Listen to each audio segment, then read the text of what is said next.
Blue Beetle Graduation Day issue 6. Josh Trujillo and Adrian Gutierrez on the art. So, Matt, you read this. Tell us about it. Yeah, so this is the final issue, and Jaime and his Scarab have made up now. And what everyone thought was a Reach invasion is the Horizon. What now looks like they're coming in for an invasion. So Jaime has to talk with the Justice League in order for them to like just trust me. I know that my Beetle was going haywire, but I got this. But I'm going to need your guys' help. So Jaime flies up into space and helps stop this gigantic ship from making landing on Earth. And the other Beetles start going around with the heroes and trying to keep Palmyra City intact as much as John possible. Lennon, Paul McCartney.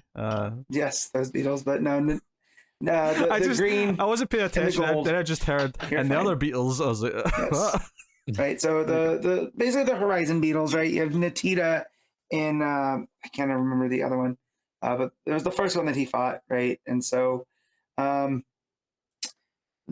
going around, and like one of them bonds with the Flash, and the other one bonds with Black Condor, and they finally the ship lands and the Horizon come out, but not before Jaime basically expends all of his energy. The Beetle or his Scarab warns him, like, we have no energy left. This is, crazy. You're not going to make it. He pushes through anyways. And then that, Superman catches him. And that's when the ship lands. By the way, the other one is not Paul McCartney. It's Dynasties and Natita, just for the record. And so I don't think anyone was considering that was a serious. I cared though. And so when the Horizon land, they realize that Jaime realizes that, like, they're not conquerors. They're refugees, and they're coming to Earth because they've heard of all the other heroes. But they said that they can't stay here because the Blue Beetle still exists because he's a Reach agent. And even though the other two, Dynastis and Natita, vouch for him, the Horizon aren't going to, believe. So he goes to talk to him, and, he gets Superman's vouching, and, their leader is named Ood, O-O-D. And he not sees... to be confused, I assume, with the species of alien in Doctor Who, the Ood. Maybe that's where they're inspired from. His name is Ood Abar, and he's the shepherd of the Horizon. But he sees the House of El on Clark, and goes, "Oh yeah, we heard of you. You helped repel the Reach invasion." And Superman's like, "Yeah, but I did it with his help. He's actually a good guy." And so Jaime, this is what cracks me up here. Palmyra City is the city he just moved to for summer to work with his aunt, right? Yet he invites the Horizon to stay there now, right? And Superman's, he looks at him proudly and is like, "Yeah, I think we can work on this." And Starfire is like, "Well, who's going to guide them? Who's going to, like, this is going to be a lot of work." And this is where Ted's sister Victoria comes down out of the bug and is like, "Look, we're already set up here in Palmyra City. I think we can make this work, even though, Blue Beetle stole from me, helped to lead into a break-in." And yeah, so it ends up with Superman talking with Jaime that, you are a hero no matter what. Stop self-doubting. You have everyone here to back you up.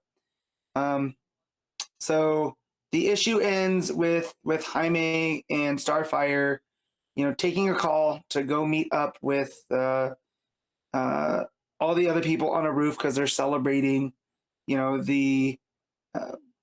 celebrating the Horizon getting established there. And it ends with them taking a big group picture, and that now, this is his graduation. He finally found his purpose, and that's to help them get settled.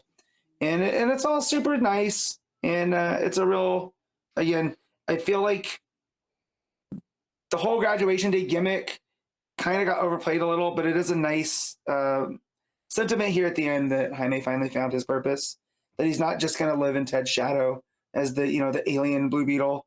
He has his own group of people now. He has mentors in like Starfire and Superman, and to go along with Ted. Also shocked that Victoria didn't end up being the villain, because she kind of had some Sinister vibes throughout. So when she comes down from the bug, it was kind of surprising. But there's a post-credit scene, and I don't know, Pete, if you remember the thief character from 2 issues ago that got Jaime to break into Cord Industries. I forget his name.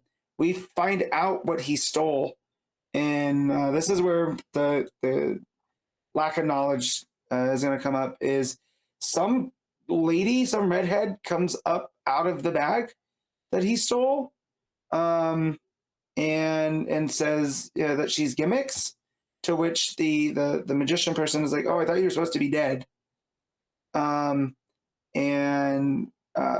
As the next panel reveals, like a demonic like shadow standing over, because he goes, "Good, you have powers, because we're all in big effing trouble." To be continued in the Blue Beetle Scarab War #1. So no idea who this Gimmicks character is, why she was locked away in Cord. Didn't have time to look it up. But yeah, very, very entertaining story. Hopefully it pairs well with the movie, because I know the movie is set in Palmyra City. So it does feel like this was meant to come out, have a little bit of synergy with it, especially the inclusion of Victoria Cord. So yeah, art's still really well. The action sequences are well handled, seeing the heroes go through the city. Jaime basically sacrificing himself to bring the ship in. All really good. I'll give this a 7.5.